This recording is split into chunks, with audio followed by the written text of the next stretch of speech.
Assalamualaikum warahmatullahi wabarakatuh. Alhamdulillahirrabbilalamin. Wassalatu wassalamu ala asrofil anbiya'i wal mursalin wa ala alihi washabihi ajma'in, amma ba'du. Pertama-tama perkenalkan, nama saya Radian Dananjoyo. Saya adalah dosen dari Program Studi Manajemen Fakultas Ekonomi dan Bisnis Universitas Muhammadiyah Yogyakarta. Pada kesempatan ini saya akan menjelaskan tentang peran saya sebagai seorang dosen di Prodi Manajemen UMY. Selama ini mata kuliah yang saya ampu adalah mata kuliah yang terkait dengan manajemen pemasaran. Ya, sebagai contoh adalah pemasaran jasa serta pemasaran retail. Pada kesempatan ini saya akan menjelaskan tentang mata kuliah pemasaran retail. Mata kuliah pemasaran retail ini merupakan mata kuliah minat bagi konsentrasi manajemen pemasaran. Pada mata kuliah manajemen pemasaran retail terdapat 3 SKS, sehingga pertemuan yang kita lakukan di sini sebanyak 16 kali pertemuan. Apa saja yang kita pelajari dalam pemasaran retail ini? Dalam pemasaran retail ini kami mengajarkan mahasiswa untuk mengetahui tentang fenomena retail yang ada di Indonesia dan juga ada di dunia. Kemudian kami juga mengajarkan tentang analisa lingkungan yang terkait dengan retail. Dan CPMK yang ketiga adalah kita mengajarkan pengembangan bauran pemasaran retail bagi mahasiswa. Jadi terdapat 3 CPMK yang kita ajarkan pada mata kuliah ini. Harapannya dengan mempelajari ini, mahasiswa itu mampu mengetahui konsep dasar pemasaran retail dan mereka mampu menerapkannya dalam praktek kehidupan sehari-hari, serta mereka mampu mengetahui konsep dasar yang penting untuk kehidupan mereka di masa yang akan datang. Terdapat beberapa bab yang kita pelajari dalam pemasaran retail ini. Bab pertama kita belajar tentang konsep pemasaran retail. Jadi di sini konsep pemasaran retail itu belajar tentang apa sih itu retail. Retail seperti apa yang kita pelajari, retail seperti apa yang harus diketahui. Retail ini tidak mesti retail yang terkait dengan toko kelontong ataupun supermarket. Retail ini bisa juga bisa berupa FMCG retail, bisa berupa fashion retail, bisa berupa telekomunikasi retail dan sebagainya. Pada prinsipnya konsep pemasaran retail yang kami jelaskan di sini adalah penjualan secara langsung kepada konsumen. Jadi secara alur adalah dari produsen melalui distributor melalui retail, dari retail langsung kepada konsumen. Begitulah konsep dasar dari pemasaran retail. Selanjutnya bab kedua kami belajar tentang pasar eceran seperti apa. Seperti apa pasar eceran yang terjadi di Indonesia, sehingga mahasiswa mampu mengetahui tipe-tipe retail. Ada retail yang retail tradisional, ada retail yang modern. Ada retail yang mengandalkan kemampuan individual, ada retail yang mengandalkan kemampuan korporasi. Selanjutnya kita juga belajar tentang analisa peluang. Ketika kita mengetahui atau ketika kita memanage sebuah retail, maka kita pun harus mengetahui peluang apa yang terjadi pada retail tersebut, sehingga kita dapat memberikan arahan terhadap retail. Apa yang harus kita lakukan terhadap peluang yang muncul. Mahasiswa juga akan belajar tentang perilaku. Perilaku siapa? Perilaku konsumen. Perilaku siapa? Perilaku distribusi.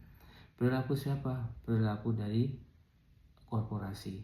Semua itu kita lakukan agar mahasiswa mampu mengetahui secara komprehensif bisnis dari retail tersebut tadi. Selanjutnya kita juga akan menjelaskan tentang jenis-jenis retail yang ada di pasaran.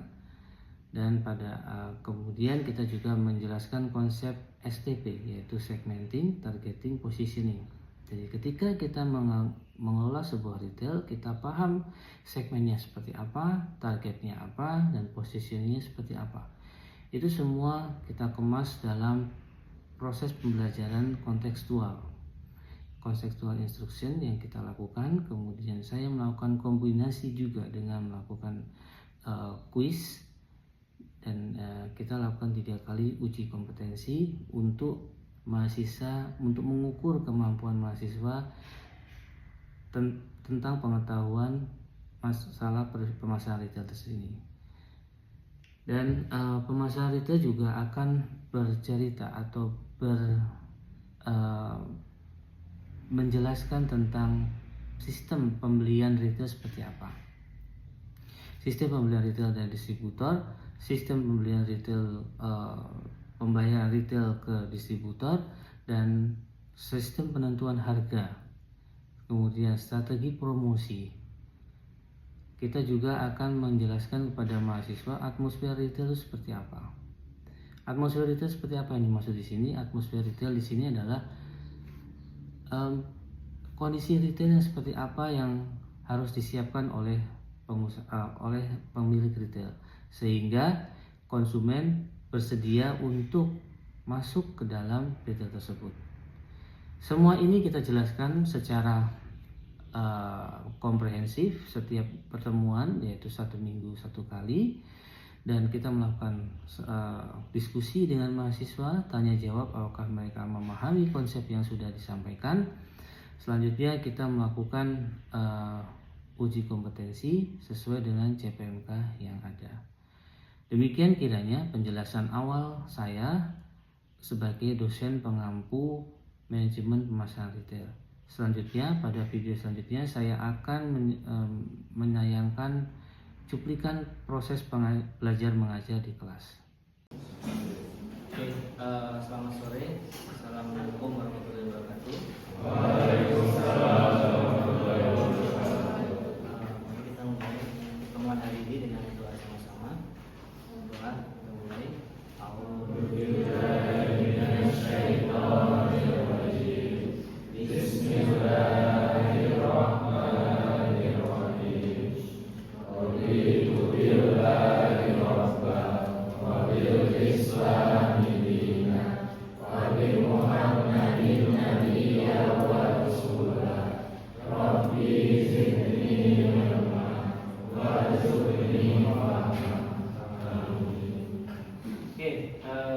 Apa kabar semuanya? Sehat? Alhamdulillah. Oke, pada kesempatan hari ini kita akan membahas materi terakhir kita di pemasaran retail. Pemasaran retail ini, yang materi terakhir saya akan bicara tentang retail customer service. Retail customer service ini. Kemarin sudah diajarin praktek dengan muncul ya untuk retail customer service, betul? Nah, sekarang kita berbicara tentang teori retail customer service. Coba dari kertas ini kalian jawab kelompok penelitian ini. Ketika kita berbicara tentang service, apa sih konsep utama karakteristik dari service? Yang udah nanti kita tulis apa karakteristik dari service.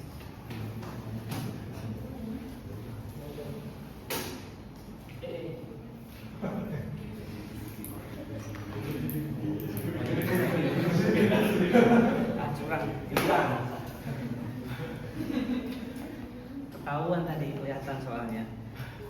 Coba tadi yang pertama adalah intangibility. Apa maksudnya intangibility? Ditulis saja. Apa maksudnya intangibility? Apa itu intangible?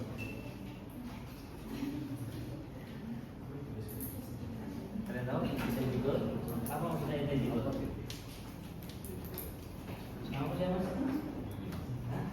Ilmi. Apa itu intangible? Tangible itu apa? Tangible itu apa? Tangible itu apa? Kelihatan, ya kan? Berwujud. Kalau intangible, jadi service itu tidak berwujud. Kenapa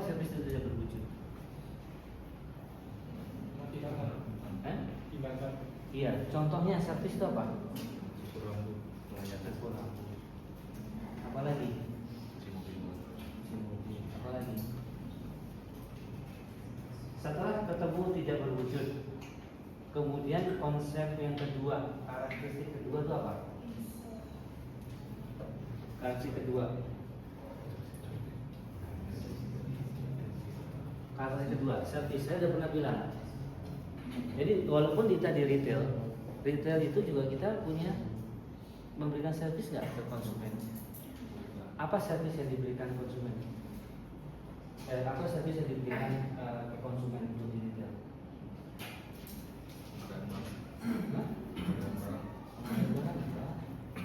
Servis tuh ya. Servis yang diberikan pelayanan. Iya, servis bahasa Indonesia pelayanan. Coba ditulis. Apa contoh servis di retail? Coba. Sambil kalian jawab, tulis satu aja contoh servisnya. Tulis di kertas tadi. Udah selesai. Sambil itu saya akan cerita tentang karakteristik kedua dari servis. Apa itu? Kamu ini kertas ini.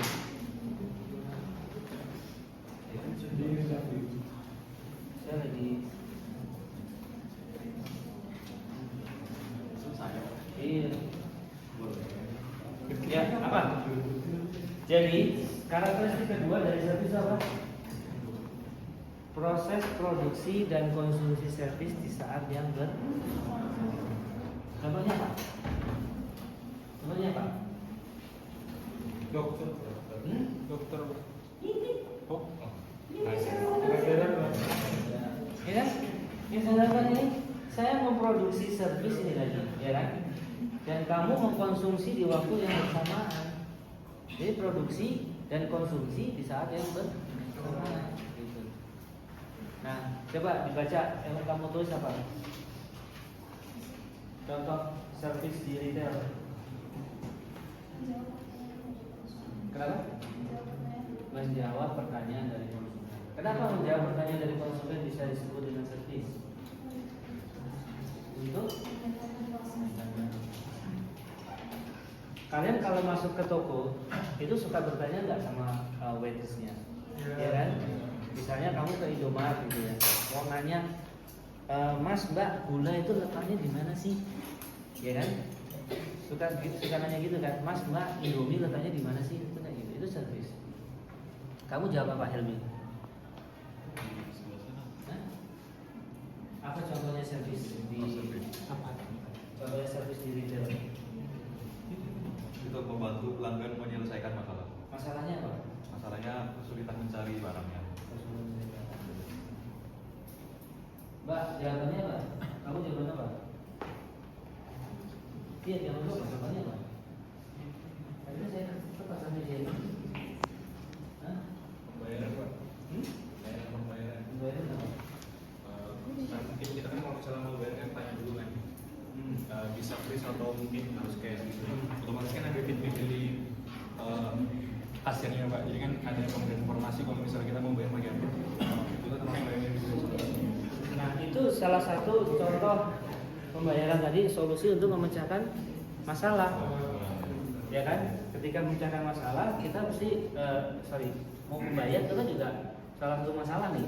Masalahnya apa? Kita mau bayar, tapi metodenya kita nggak tahu pakai apa. Kita nanya sama mereka, betul ya? Itu yang kedua. Kemudian yang ketiga, apa?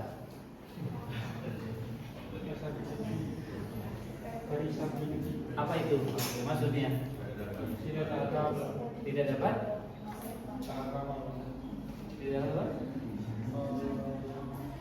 Feasibility itu apa? Coba tanya sama ChatGPT. Tidak dapat disimpan. Hah? Jadi di sini tuh layanan tidak dapat disimpan atau diproduksi ulang. Tidak dapat disimpan atau diproduksi ulang. Tapi dalam konteks saya hari ini lagi disimpan, ya kan? layanan yang saya berikan ini lagi disimpan, lagi direkam soalnya. Jadi tapi pada prinsipnya memang si servis itu nggak bisa disimpan katanya ChatGPT. Nggak bisa disimpan. Soalnya kenapa? Misalnya kamu datang ke dokter,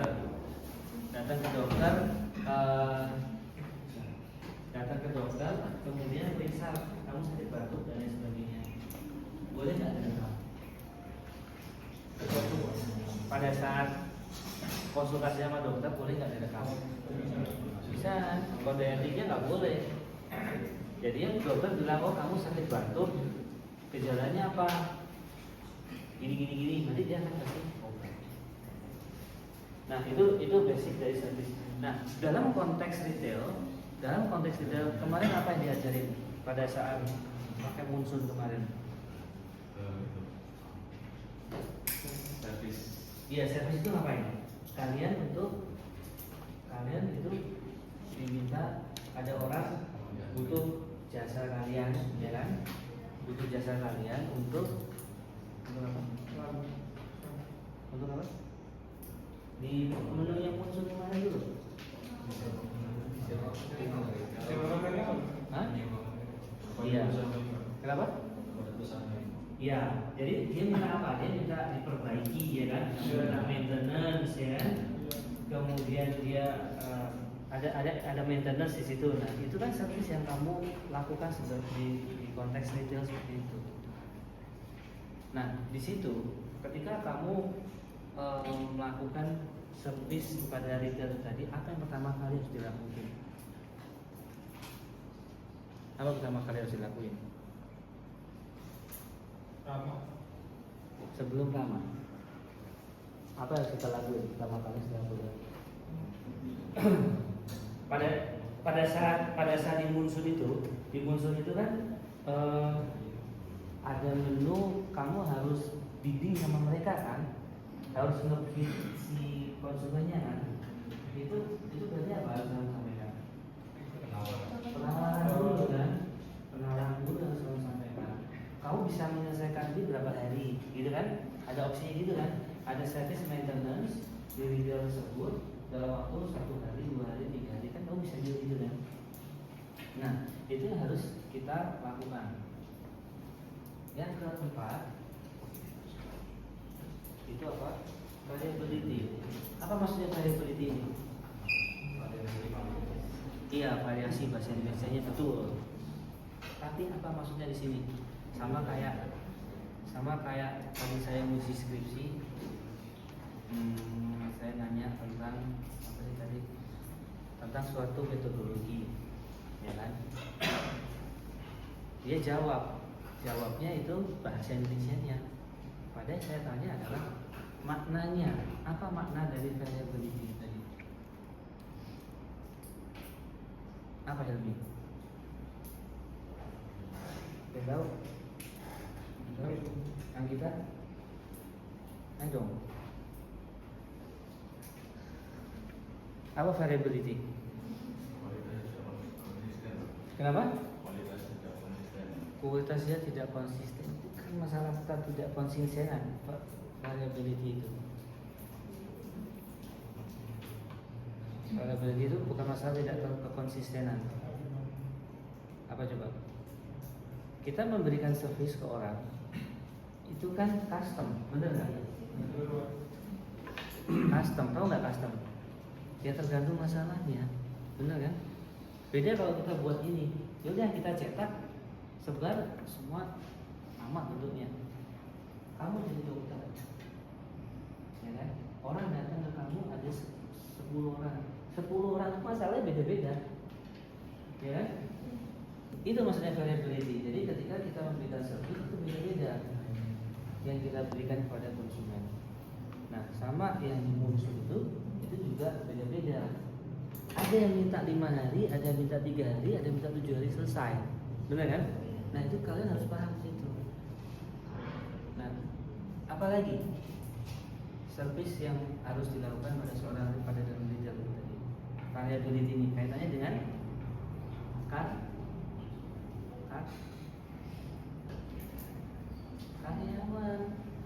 Nah itu namanya variability. Kenapa seperti itu? Ya tergantung kebutuhannya seperti apa. Selanjutnya flexibility. Apa itu flexibility? Fleksibel itu apa? Ini kamu jawab fleksibel ya, benar fleksibel bahasa Indonesianya betul. Tapi apa maksudnya flexibility ini tadi? Orang service itu kenapa soalnya fleksibel? Service itu kenapa bisa fleksibel? Karena dia berhubungan sama manusia, ya kan? Sama berhubungan sama manusia, ya dia bisa fleksibel, nggak bisa kalau sama mesin 1 + 1 sama dengan 2, ya kan? Mesin udah running, udah nggak bisa diapa-apain. Kamu deh main pakai monsun gitu, udah nggak bisa diapa-apain kan ketika dia udah running, ya kan? Coba kalau kamu dealing sama orang yang orang hidup ya, lalu jualan dan lain sebagainya, kan masih bisa negosiasi, Pak saya mau beli dari toko bapak, tapi belinya jumlahnya sekian aja, boleh nggak? Pak saya mau beli dari toko bapak, tapi bayarnya ngutang, boleh nggak? Kan gitu. Itu kan fleksibel kalau service sebetulnya. Nah cuman kalau by system kayak pakai monsun itu, kan kita nggak bisa nego, ya kan? Kita settingannya di awal gimana, ya udah itu harus running sampai selesai. Makanya service itu selalu fleksibel. Yang terakhir di sini adalah customer participation. Jadi partisipasi konsumen itu sangat penting dalam menentukan servis kita. Apakah konsumen itu proaktif atau konsumen itu diem aja? Kayak konsumen saya di sini nih, ini nggak proaktif ini ya, misalnya. Nggak semuanya proaktif, ada beberapa yang proaktif, ya kan? Jadi kesuksesan servis saya ini tergantung dari kalian sebagai seorang konsumen. Jadi kalau saya bilang kelas saya nggak aktif, berarti saya nggak sukses memberikan servis saya. Benar nggak? Ya dong, benar. Hilmi yang ngomong dari tadi Hilmi doang soalnya, ya kan? Sama siapa? Armada, Anugrah. Jadi Armada, Anugrah ya kan? Gitu ya. Jadi itu kesuksesannya adalah di partisipasi dari kita. Ada pertanyaan sampai sini? Enggak? Kemudian saya terakhir labor intensiveness. Apa itu labor intensiveness? Coba Anugrah bisa tanya sama ChatGPT. Lebih pintar mana ChatGPT sama kita lah ya. Apa kita? Apa labor intensiveness?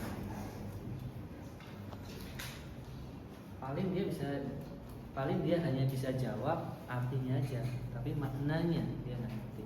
Sama ketika saya tanya, ketika ujian ini hasil dari hipotesa ini adalah positif dan signifikan. Maknanya positif itu apa? Saya cuma nanya itu, nggak tahu. Ya. Positif itu di atas 0 Pak. Iya betul, positif di atas 0. Ya. Negatif ya di bawah 0, betul. Tapi maknanya positif itu apa? Ya kan? Nah sekarang di sini kita cuman labor intensiveness itu apa? Coba. Labor intensiveness itu adalah apa jadinya? Hah? Enggak ya? Tahu ya? Istilah yang mengacu pada kegiatan produksi barang atau jasa yang membutuhkan banyak tenaga kerja. Ya. Jadi intensitas dari service, jadi intensitas dari konsumen, intensitas dari karyawan, intensitasnya si service ini cukup volatile, cukup tinggi. Nah, terakhir di sini adalah ini adalah model dari service. Ya kan? Pada dasarnya service itu di retail itu dia hanya mengukur apa yang diharapkan, perbedaan apa yang diharapkan dan yang kenyataan. Intinya itu cuma ini. Sama ketika kamu nanti di retail, itu harapan kamu apa? Kenyataannya seperti apa? Nah, setelah kita selesai kelas ini, kita melakukan ujian dengan menggunakan musun. Sama konsepnya dari sini. Apa ekspektasi kalian sebagai seorang owner bisnis? Realitanya seperti apa? Nah, disinilah gap ini yang harus kalian pecahkan masalahnya. Ini model yang bisa kalian kembangkan. Ada pertanyaan sampai sini? Ini intinya materi ini tuh ada di sini. Model ini sama ketika siapa yang bimbingan sama saya pertama kali kalau mau bimbingan sama saya cuma melihat ini, ya kan? Kita saya nggak mau lihat macam-macam, saya nggak mau lihat judul kalian, saya cuma mau lihat ini, ya. Itu nggak ada lagi pertanyaan? Kalau nggak ada, kita akan mulai ujiannya setelah ini. Terima kasih atensinya. Sampai ketemu lagi insyaallah semua depannya. Kita ya. Assalamualaikum warahmatullahi wabarakatuh. Waalaikumsalam warahmatullahi wabarakatuh.